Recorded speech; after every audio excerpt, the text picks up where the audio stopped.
Hello. Hi. Good afternoon to everyone. I think we're live now. Um,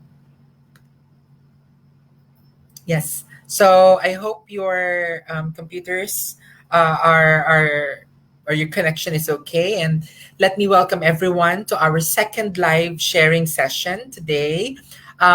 It's a very interesting topic again, as what our platform will be presenting to you.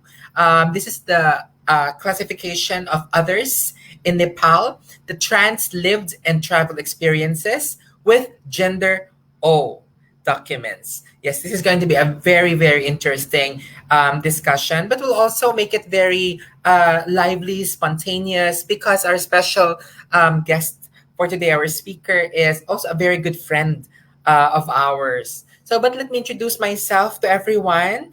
My name is Brenda Alegre. I am a trans woman, trans Pinay. I'm from the Philippines. I'm based in Hong Kong. My pronouns are she, her, and in the Philippines we have a gender neutral pronoun called siya, which is gender free. And I I am currently on the board of ILGA Asia.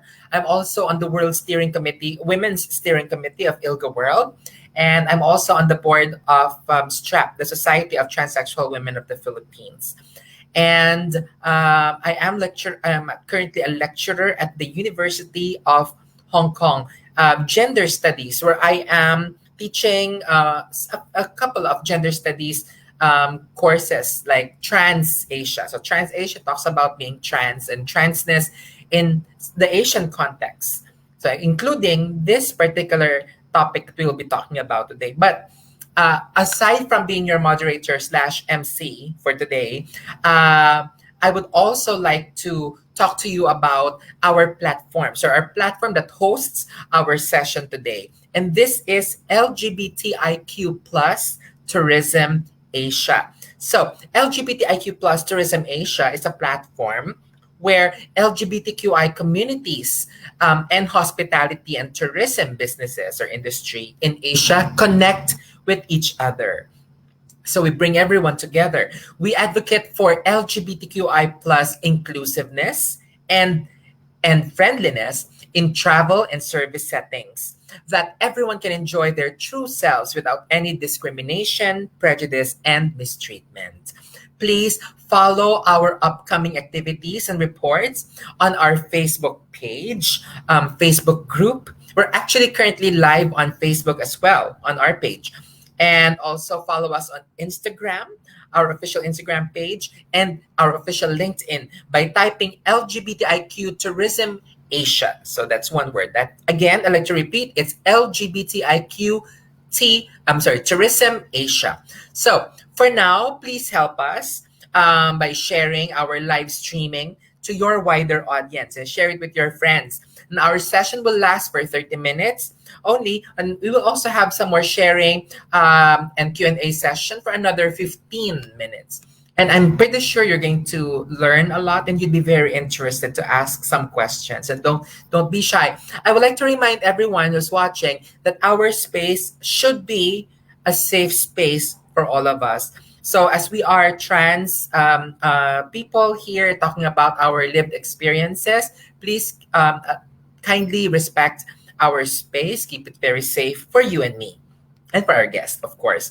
And speaking of which, as we are now live, it's my honor to actually invite our very special guest today who will be sharing her experiences with all of you. And she's also a very good friend of mine and a fellow activist or advocate for human rights and for friendliness in travel.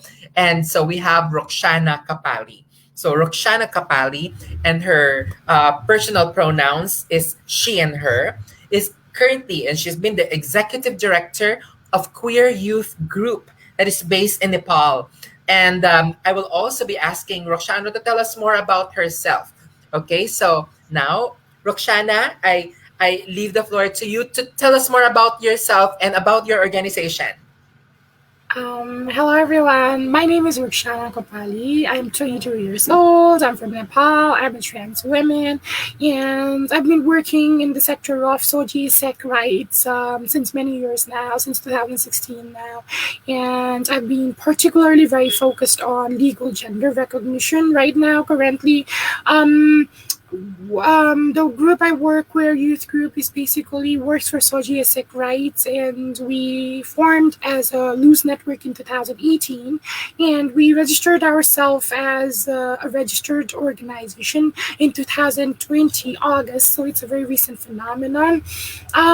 What I do currently is I basically do stuffs around gender and sexuality.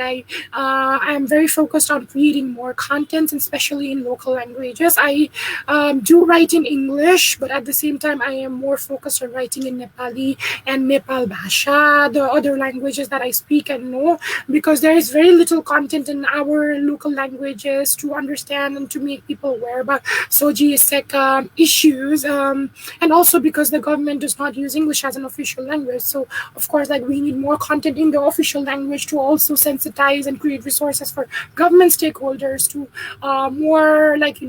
more understand about this issue. So I'm more focused on that. Currently, I'm also studying law and a lawyer to become.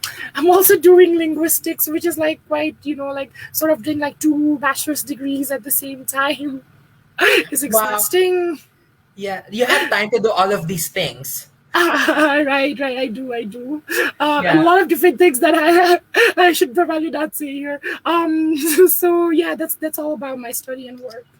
Yeah, I mean, we've last seen each other in person 3 years ago, and if not for the pandemic, we would have actually scheduled something, right, to see each other physically. And you're so much fun to be with. But let's just also, to humanize ourselves to everyone. Aside from the great work that you do with your organization, and of course advocating for human rights, what else do you do on the side? What are your hobbies? What are some of the lighter things you do? Oh my god, that's a very difficult question because it's already so exhausting that I have very little time to actually spend with myself. Currently, I'm on this app called Clubhouse.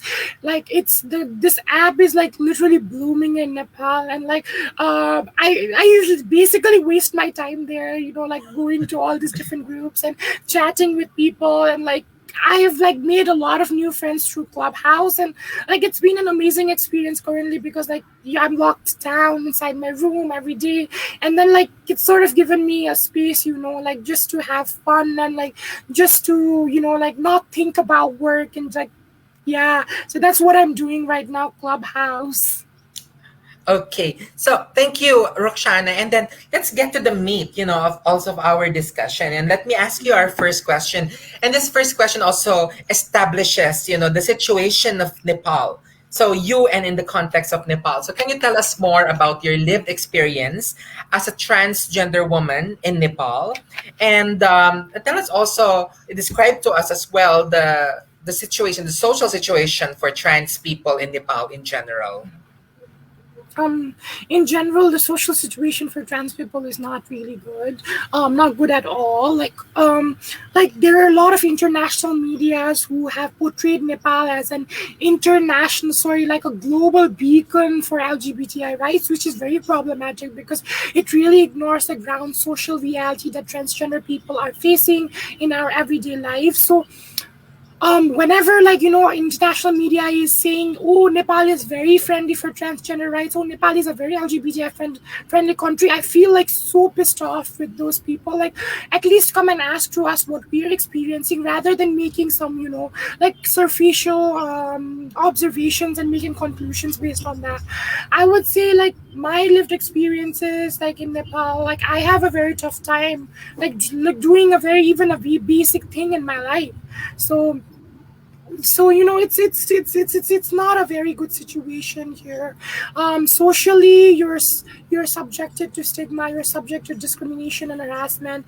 I think it really also depends on how much you can pass as the gender you are, portraying, like presenting yourself. Like, do you if you are more like, look more like a cis woman, then you're more likely not to be harassed because you're transgender.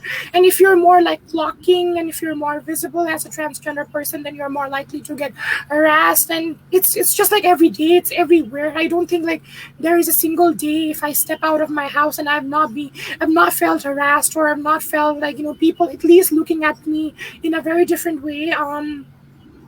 So yeah, like the social situation is not really good. Like they're not like, there's still very lack of awareness about transgender and SOGIESC issues, and like people still like, like struggle to even get a basic grasp of this. And like also like because our lives have been really into social media right now, internet also has been a very horrible space for transgender people.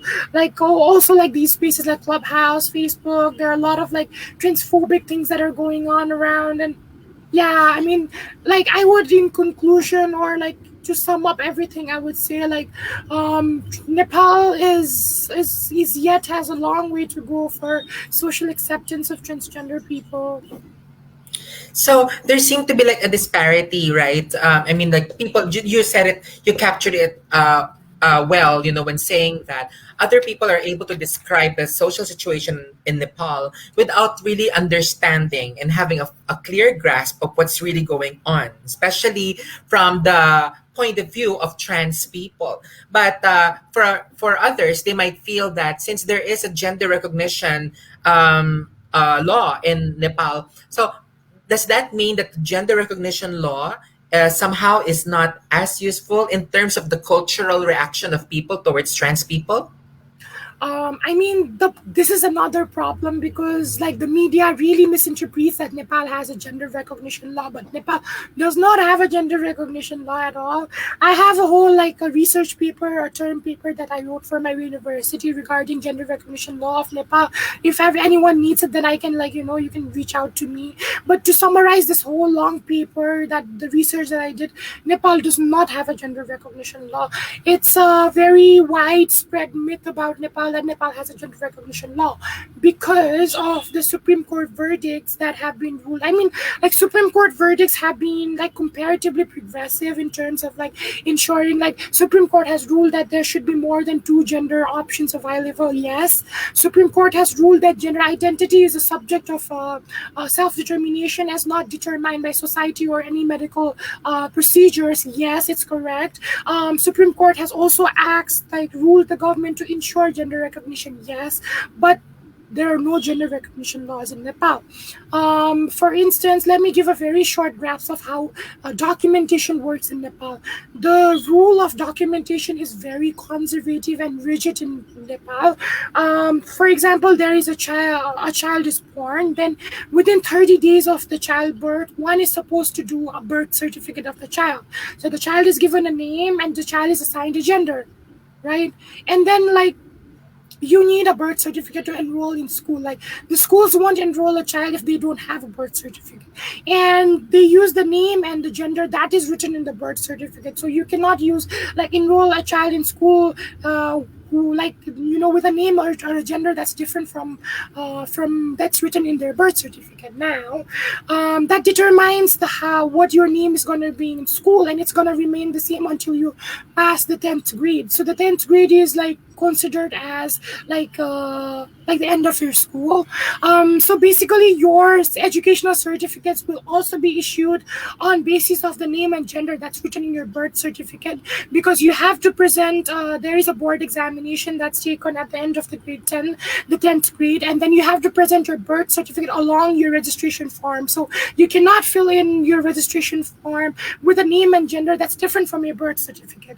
Now, then you pass the examination and your certificate certificates are issued. Now, the your age of 16 is the age of eligibility for Nepali citizenship certificate. So you're likely to take a citizenship certificate at the age of 16 because, like, then you get an adult, you become an adult, and you further progress, like, different things in life. And citizenship certificate is like everything in Nepal. Like, even if you're going to a hotel to stay, maybe they can ask you for your citizenship certificate. Like, it's an essential, like, identity document in context of Nepal.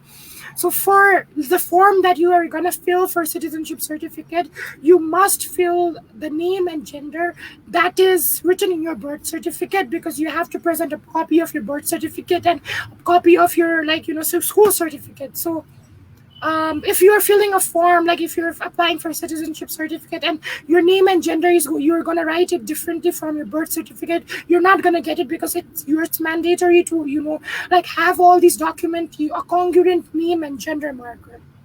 Now, when you get a citizenship certificate, then that's access to everything: passport, like land registration, voter ID, and everything else, like university registration. Everything else you get is on the basis of citizenship certificate. And like even these documents, you cannot sort of like write a name or gender that's different from a citizenship certificate. So like there's a vicious circle, or there is this form of like interweb between all these different documentations that sort of like like present your identity. And now the fact that all of your details are going back to the birth certificate that's done within the 30 days of your birth, there are no laws that allow amendment of these details. I went through each and every laws. Like, there is a birth certificate, like National Vital Registration Act, if I'm correct. There is Citizenship Act. There is, like, the Electoral Rules Act for voter ID. There is the Passport Act. There are regulations for educational certificate, and none of these laws actually has any provision that says that someone can change their name and gender marker at all. So legally, there are no ways for any Nepali person to change their name and gender marker. Whoever has, like, been able to access these name and gender marker, what you can actually do is, like, if you're able to convince the person who's implementing the who is at the position of implementation, who is actually at the place where they're going to issue your identity documents, if you can convince that person, you can at least probably get, sort of like, if you have male or female, you can get it as others. But, like, you cannot change it from male to female, or female to male, or others to male, others to female. You can just change it from male, female to others. Like, you're more likely to have that change only if you're able to convince the person who's issuing your certificate. Like, but then, like, it's a very complicated legal situation, and, like, there are no, like, very like there are no exactly provisions in the law that is going to ensure your gender recognition. Yeah, sorry, that was Yeah. too long. So how do we connect the gender O here? And then when did the gender O process start? And then can you add as well already your own journey with the gender O passport and how this affected your travel? Sorry. I mean, I think, like, going back to the gender O, how it happened to be in Nepal is basically, most of you might know the landmark verdict of 2007 that's talked in lot in international media, Sunil Babu Panta versus government of Nepal.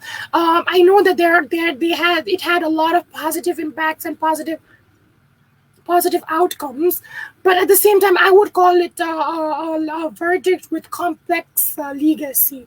There were a lot of things that are positive, but there were also a lot of things that were very ambiguous and had negative repercussions in the coming days. For instance, the government ruled that there should be a third option of the gender. Apart from male and female, there should be another option, available for people in Nepal. Now, when it came to an implementation process, there was a lot of discussion on what would be the third option. So in 2012, after the verdict of 2007, the Minister of Home Affairs issued a directive on other gender marker, where it defined that other, like it chose the term others as a diction to use, as a vocabulary to use, to denote a gender apart from male and female. Not just the fact that the term others itself is problematic, but the way others has been defined is also problematic. In Nepal, if you're LGBTI, you're others. So basically, the legal definition of other gender is lesbian, gay, bisexual, transgender, and intersex.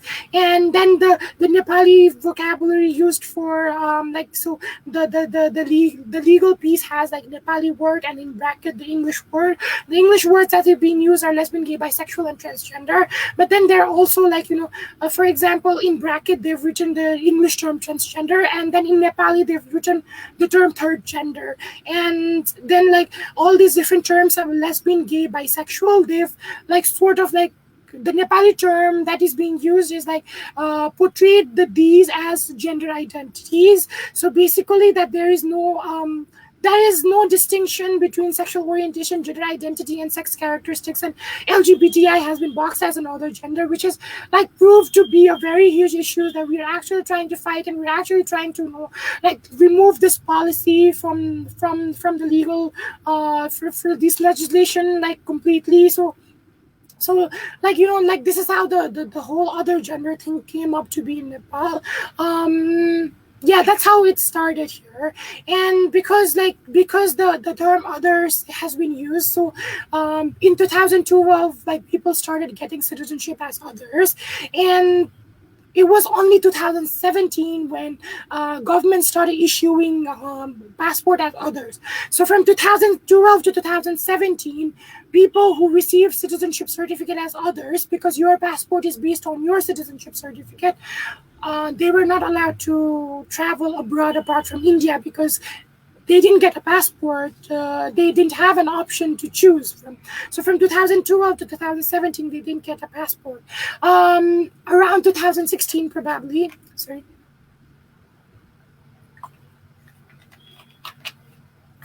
In 2016, there was another writ petition filed by Dilu Bujuda versus government of Nepal, and the petition was dismissed by the court. But it also ruled to the government that they have to issue a machine-readable passport with a third gender. And now, because the citizenship certificate is using the term others, so the initial is O. So Nepal, the passport department of Nepal chose the option O to issue the passport.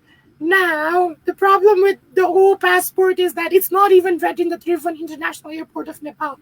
So I have two passports basically. It means I took a passport, then the page is finished, and then I took another passport. So what happened to me, luckily, in my first passport was I have a citizenship that says others. It was not my choice. It was the government's rule that I had to take it as others. I wanted it as female, but the government there was no law for me to apply it as female, so I had to take it as others. And because my citizenship says others, I had to fill in passport. I had to fill in for the passport as others. But luckily, the first passport that was issued to me, despite I filled the form as others, they gave it to me as female.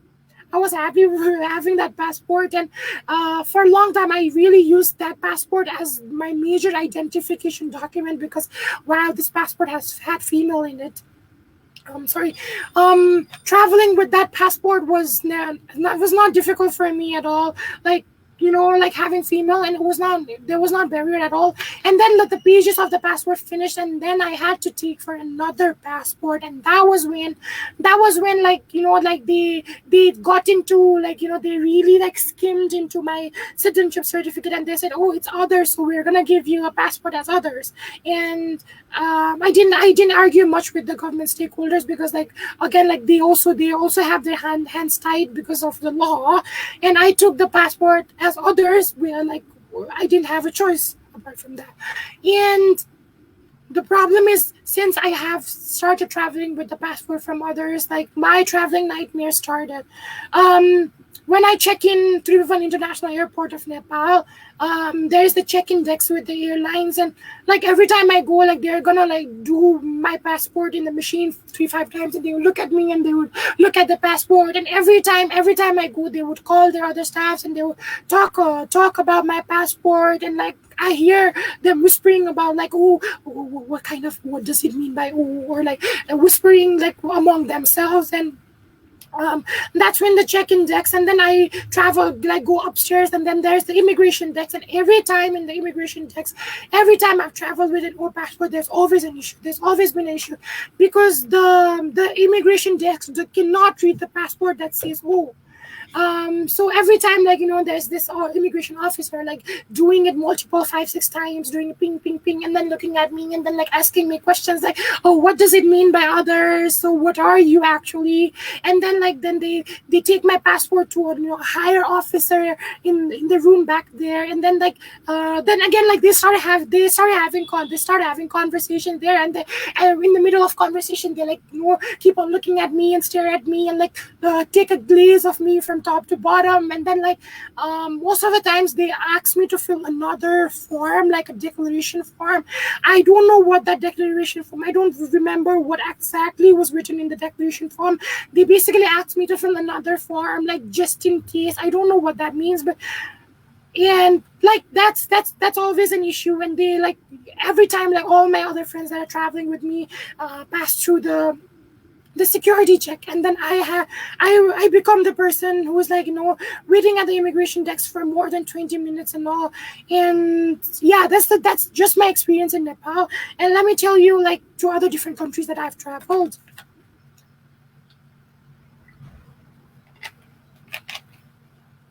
I've traveled to Bangkok, to Thailand with the O passport, and they didn't ask me anything, but they were also doing like swiping my passport 5 6 times, and like of course probably their machine didn't read the country that is issuing the passport.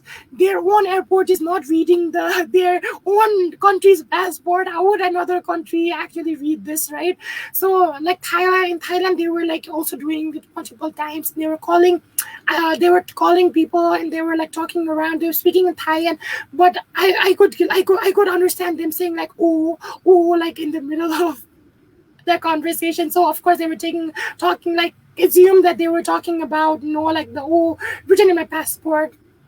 I haven't been in India, but I have been through India, like to different countries. So whenever I'm in India, and like then there is the transit decks, and then every time there's also an issue because they're like doing the thing, and like they are talking in Hindi, and of course I do understand Hindi, but I pretend that I don't understand because I want to ignore that conversation. I don't want to be part of that conversation at all.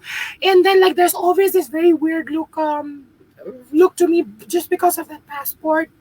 I've traveled to Sri Lanka, and I went there, and I also had the same issue, but they didn't create a big fuss about it, and they just looked at the immigration officers just looked at me and asked me, "Why are you so tall?" And then like I could go. There wasn't a big fuss about it. I remember I was applying visa for Canada, and I got a call from the Canadian embassy in India, whether I wanted it as male or female, and I said I wanted it as female. And yeah, I basically got a very long call from the embassy of Canada when I was like applying for a visa for Canada, and I realized when a visa came, they had the X option. I think Canada also has a non-binary option, which is X. So they put that in my passport. I remember applying visa for UK, and it was a huge fuss. Like the person that was applying visa for me, like they were doing the paperwork again, like called a lot of different people, called a lot of different staff. Everyone came and took a look at me, took a look at the passport, and like they were all confused what they were gonna do, and like it was such a huge mess. Like I noticed that when my visa came, The gender was X, probably. I don't really remember, but I remember like when I went when I lived for 3 months in UK, and then I had the card, the temporary resident card, and like I could choose female on that card, and like it was great. I didn't have any issues after that. Right. I don't think I travel other countries. I have traveled over countries. Like I have traveled a lot of countries, but it was with the passport that had female on it, so I didn't have issues. And these were the countries that I traveled with the passport. Oh, and every time I have issue traveling with this passport. Sorry, it was long again. Yeah, so it's really, really very sad hearing your story, Roxana, about travel. And just to let our audience know that what she has experienced is also experienced by many other trans people, intersex, even some right, some with other sex characteristics. Non-binary people have also experienced some difficulties in traveling, and so that's why we're having this kind of discussion, right, to see what can be done. And that will lead me to my final question for you before we actually look into the questions of our audience. So, just as a reminder to our audience, our live audience, we are able to receive questions. So, if you have at least, just drop in your questions in our live stream and we will be addressing them to you later on. So, my final question for you, Roxana, before our Q&A session is, can you give some suggestions to the hospitality and tourism industry for creating safe, friendly, and inclusive environments or spaces for trans people? I think the first thing that these different agencies, like travel agencies and these different spaces can do is basically first is to educate yourself about transgender people. That's where things start from. Like like you're like probably the audience is from a lot of different countries, and you definitely have transgender rights organization in your country. So basically, like like connecting with those organizations and start educating yourself, and also like like seeing this as an investment of your own, like like of your own travel business, because like just like you invest in all different like other different things to make your like to make your like hotel, or to make your space like more like to make your space more welcoming, to make your space better. Just like that, you should think of this as an investment to make your space more inclusive to all different peoples. And so like the first step is to just educate yourself, to start educating yourself. And the other thing is like I think everything starts from there. Then you would slowly like like look at like the different like like different like practices around the world that people are like different travel companies are adopting, different hotels are adopting to make their spaces transgender friendly. For instance, like like asking your pronouns, like if you have the hotel registration form, like you could ask like, okay, this is my legal name, because in a lot of countries you still don't have legal gender recognition. So the name you want to be addressed as, and the gender you might be want to be addressed as, is different from what appears in your passport, what is if it appears in a document. So the first thing is maybe you can create an inclusive form where you could ask like, this is the name that I want to be called, these are the pronouns that I would want to be used. And that's how I think like like you would slowly start like making the space friendly towards transgender people.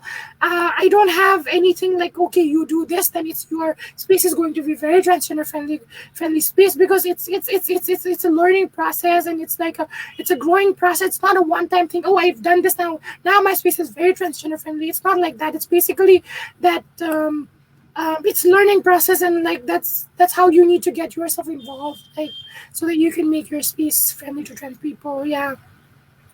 Thank you, Roxana. And I think I stumbled upon one question. Maybe this is a very nice question also to ask. What are the reasons for trans people to still keep smiling for you? Oh my god. Right.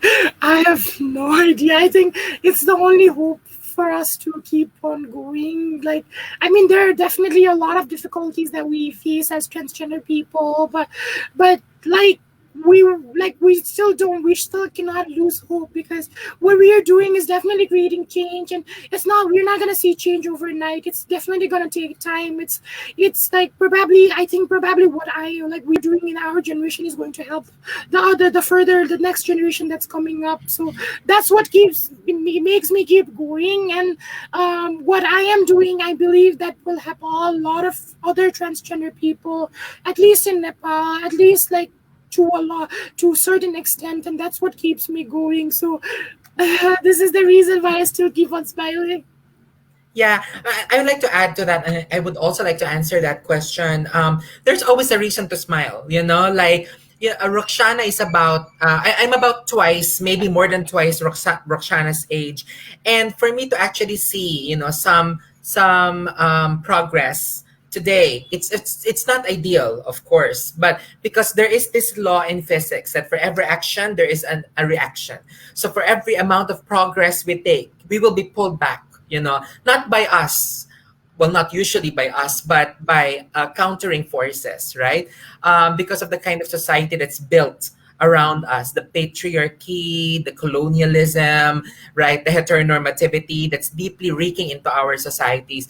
But there is a reason to smile because there is us here. We are here. There is LGBTQI plus tourism Asia, that exists. And I never thought that there will come a time that there's a platform like this that will look into how our communities and the travel and tourism and service industry can come together, right? And create safe and inclusive spaces. So that's a reason to smile. Also, the laws, the policies may be problematic at this point, but another reason to smile is to actually meet brave people like Rukshana, who is actually being the voice of LGBTQ people, not just in Nepal but worldwide. So we do have some reasons to smile. And I think we have some more questions here. Apart from border control, how is your experiences when you need to show your passport, in hotels, in bars of other countries? How was your experience with that? Uh-huh. I'm not really sure about that. With the bar, I remember once that we were trying to get in a bar in Bangkok, and like the age limit was 21, and most of us were 19, and we were not able to get it there. Right. But I don't have really, like, sort of experiences around showing my passport in hotels. Like, no one has ever sort of like, I haven't experienced anything, like, also because probably the name that I have on my passport is like, at least I have the name that I've chosen for myself. At least I have the name that that affirms my gender identity. So I think that's also given me a sort of privilege, compared to other trans people who also have their like dead name or their birth name in their passport. So yeah, I think that's what I have Yeah. to say. Yeah, Roxana, I'd like to have a follow up with that comment. What's your thought about how the COVID pandemic would probably even exacerbate or worsen the situation? Do you think? Because isn't it in many establishments in different parts of the world? In many establishments, they're asking for identification when you enter bars, restaurants, and hotels. They also have apps. Like here in Hong Kong, we have an app that we are required to download or to write down our personal information when we enter in restaurants, hotels, or public spaces. For trans people, right, and non-binary people in between, do you think it's going to be even harder because of the pandemic? I mean, it's always been harder. It's not like, it's not really like, it's not been easy at all. But I think here in context and about it, like, unless you're going for a hotel, like to seek for a room, you wouldn't be asked to present your identity documents. I think in those spaces it's always been difficult for those trans people who don't have their gender identity mentioned on their documents. It's always been difficult, and probably it's going to remain the same until, like, until people change their, like, people are more educated, people are more aware, and until the laws are going to change. But yeah, I mean, I'm not sure. Like, I don't think it's happening in Nepal that you're like going to a restaurant or you're gonna eat somewhere and being asked for your identity documents. But if it's happening in other parts of the world, I think it's going to extend the the dimensions of the discrimination. Like for instance, you would have only faced it when you were looking for a room in a hotel, but now if you're also going to face it in every restaurant that you're going to eat, then of course it's going to, like, like increase the dimension or the boundaries of the discrimination that you've been facing. Apart from that, I'm not sure, like, did I really answer the question? Yeah. Well, I've actually heard some situations, of trans women, most likely even other trans people, experiencing some difficulty, being required to actually give their birth assigned names and birth assigned gender markers, especially for those whose countries do not have any gender recognition law or no options to actually choose other than male or female, right? So in other countries, they have, like in the case of Nepal, you have the O, and then in Australia and in Canada, there's the X, right? But of course, for others, they don't have these options. So we've heard it's been very hard. So for those who are watching and listening to us right now, if you have some experiences to share, just please send us an email, at LGBTQI plus Tourism Asia or in our Facebook page, so we can actually learn more from your experience and we'll take it from there, right? And this is another very interesting question, Rukshana.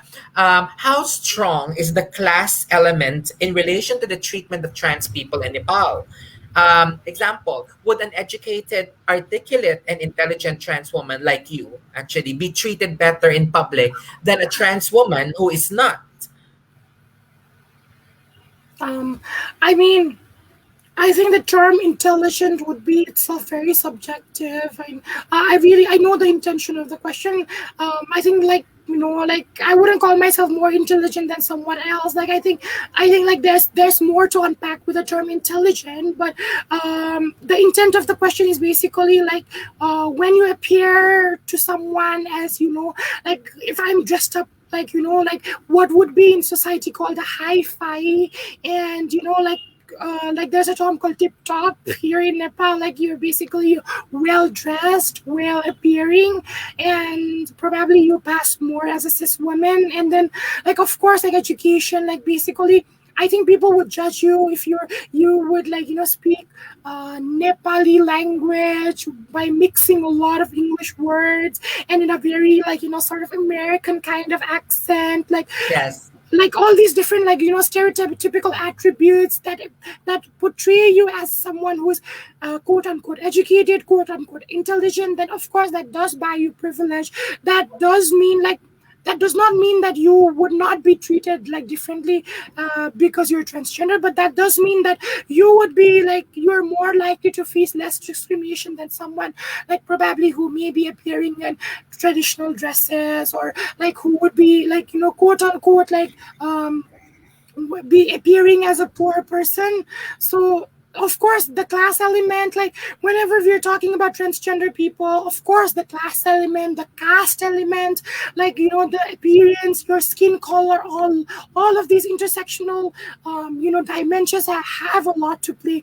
And especially, of course, like, class is a very strong element in the way that you're treated by people, like, just everywhere. Like, for example, if you're not even, like, if you're not appear dressed properly, you might even, like, not be allowed in a a mall, or like access to a space. So I think, yes, of course, it has a lot of impact on how you're treated. Thank you, Roxana. Thank you so much. And I think that's it. I would like to thank you for joining us today. And you're very brave, and you're very empowered, and you're very inspiring. So thank you for joining us. And I would like to thank also our audience, everyone who joined us today. Thank you for your questions. Thank you for your time. And I hope that this session inspired you. This session educated you. And also to our allies who are watching, I really hope that you will not give up on your allyship, because we need your help. Trans people, LGBTQI people all over the world are suffering, regardless of their education status, regardless of their presentation. And just like what Roxana was also telling us earlier, there are trans people who choose to pass, right? And there are trans people who don't want to pass. And the passing culture in itself is a very problematic culture, right? And because it's a problematic culture, if we live in societies that are not protective of diversity, or that are not inclusive, that does not provide equitable spaces, and freedom in general, then there are people who would be suffering. And we're talking about well-being as well of trans people, and a lot of trans people's well-being are already challenged, from the very beginning, right? Because of how societies have rejected us, how societies have questioned and invalidated our experience. But just like what was asked earlier, we do have reasons to smile because we are together, right? And so with that, please follow our LGBTIQ plus Tourism Asia on Facebook, on Instagram, and LinkedIn.